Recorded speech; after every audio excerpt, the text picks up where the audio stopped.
Friends, ఇది Poco M6 plus 5G under 10,000లో మంచి phone అని చెప్పొచ్చు. ఫ్రెండ్స్, ఇంకా మన ఛానల్ ఎవరు సబ్స్క్రైబ్ చేయలేదు, సబ్స్క్రైబ్ చేసుకోండి. కింద ఉన్న గంట సింబల్ ఆన్లో పెట్టుకోండి. లైక్ చేయడం మాత్రం మర్చిపోవద్దు. మీకు నచ్చిన విషయం ఈ వీడియోలో కామెంట్ చేయడం మాత్రం మర్చిపోవద్దు. బాక్స్ విషయానికి వస్తే ఫస్ట్ మొబైల్ ఫోన్ అయితే ఉంది, తర్వాత సిలికాన్ కేస్ ఒకటి ఉంది, తర్వాత ఫోన్కి ఇస్తే ఇలా లుక్ ఇలా ఉంటుంది. ఇప్పుడు 33 watt fast charger, Type-A to Type-C cable ఉంది, user manual, SIM ejector pin ఉంది. ఇవి బాక్స్లో వచ్చే దీని స్పెక్స్ మీకు స్క్రీన్ మీద కనపడుతుంది.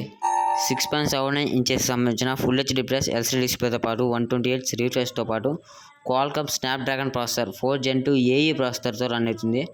బేస్ మోడల్ 6GB RAM 128GBతో రన్ అవుతుంది. 108 megapixel main camera, 3x zoom సెన్సర్తో పాటు 2 megapixel micro camera, front 13 megapixel camera ఉంటుంది. 5030 mAh battery, 32 watt fast charger, Type-C కేబుల్తో వస్తుంది. దీని ఫిజికల్ ఓవరీ చూసుకుంటే మాత్రం ఫ్రంట్ వచ్చేసరికి Corning Gorilla glass, back side వచ్చే డ్యూయల్ గ్లాస్ డిజైన్తో వస్తుంది. ఇక్కడ మీరు రింగులా కనిపిస్తుంది కదా, అదే ఫ్లాష్ లైట్. దీన్ని రింగ్ ఫ్లాష్ లైట్ కూడా అంటారు. లెఫ్ట్ వచ్చేసరికి సిమ్ ట్రే ఉంటుంది. రైట్ సైడ్ పవర్ బటన్, ఇదే ఫింగర్ ప్రింట్ సెన్సార్ కూడా, volume up and down buttons కూడా ఉంటాయి.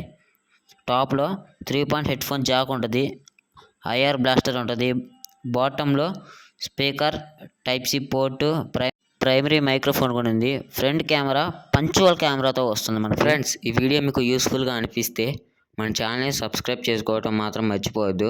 మీకు నచ్చిన విషయాన్ని కామెంట్ చేయడం మాత్రం మర్చిపోవద్దు. మరిన్ని వీడియోలతో మీ ముందు ఉంటాను. Thank you guys.